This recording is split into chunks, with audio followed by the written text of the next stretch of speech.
आज आपणासमोर इथे विदर्भरत्न श्री हरिभक्त पारायण संजय महाराज पाचपोर व दुसरे म्हणजे गायत्री नगराला नेहमी आशीर्वाद देणारी गायत्री नगराची मोठी माऊली श्री हरिभक्त पारायण प्रशांतजी महाराज ताकोते। चारी वेद ज्यांची कीर्ती वाखाणती, चारी वेद ज्यांची कीर्ती वाखाणती, बांधवितो हाती गौडणींच्या। अशा या दोन्ही माऊलींच्या चरणी नतमस्तक होऊन मी माझे दोन बोबडे शब्द मांडतो। या बोबड्या शब्दांना आकार देण्याचे काम मागच्या वर्षी श्री हरिभक्त पारायण शिवाजी महाराज मानकर यांनी केले। वेळेच्या अभावी या वर्षी आपल्याला त्यांचा सहवास लाभला नाही, पण आज ते येथे उपस्थित आहे। पण मी मात्र खूप भाग्यवान आहे।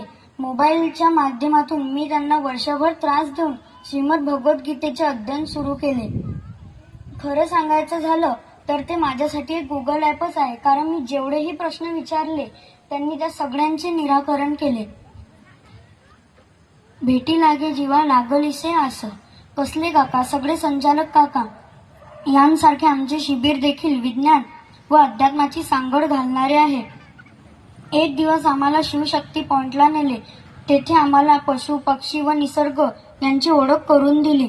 तेव्हा आम्हाला समजले की झाडे लावायला जागा अपूर्ण पडत आहे, कारण प्रत्येक भावाला त्याचं एक स्वतंत्र असं घर हवं असतं।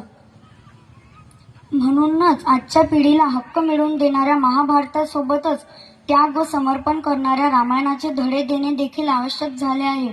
झाडे उगतात, फक्त त्यांना जगवा, नाहीतर झाडे लावतात पण फक्त बॉर्डरवर। यासोबतच लाठीकाठी, तायकांडो, शिवकालीन युद्धकला स्वतः आमच्या हातात देऊन आम्हाला शिकवले व योगा, बासरीवादन यांचे देखील आम्हाला प्रशिक्षण दिले। यासोबतच विशेष आकर्षण म्हणजे विविध देशातील पेन्सिल, खोडरबर व शॉर्पनर्स। एक दिवस चालत्या बोलत्या रोबोटने आमचे लक्ष वेधले। अंधश्रद्धा निर्मूलनासाठी पिवळ्या रंगात काळ्या रंगाचा निर्गुण निराकार विठ्ठलाचे रूप साकारले। स्वतः भगवंताचा अंश असणारा गीतेचा 15वा अध्याय आम्हाला शिकवला। भारतीय संस्कृती जी मुळातच श्रेष्ठ व महान आहे, त्या संस्कृतीचे धडे आम्हाला दिले व या संस्कृतीत सांगितल्याप्रमाणे दान हा विषय प्रथम येतो। आम्हाला दान देण्याची सवय लागावी म्हणून मूठभर धान्य हा उपक्रम देखील राबवला।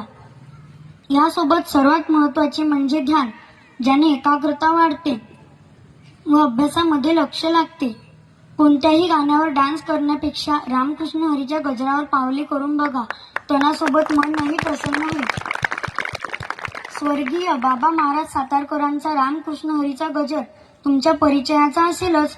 स्वरक्षणाचे धडे विशेष करून दीदींसाठी शक्ती, संपत्ती व सद्बुद्धी हे तिन्ही गुण स्त्री जवळ असतात।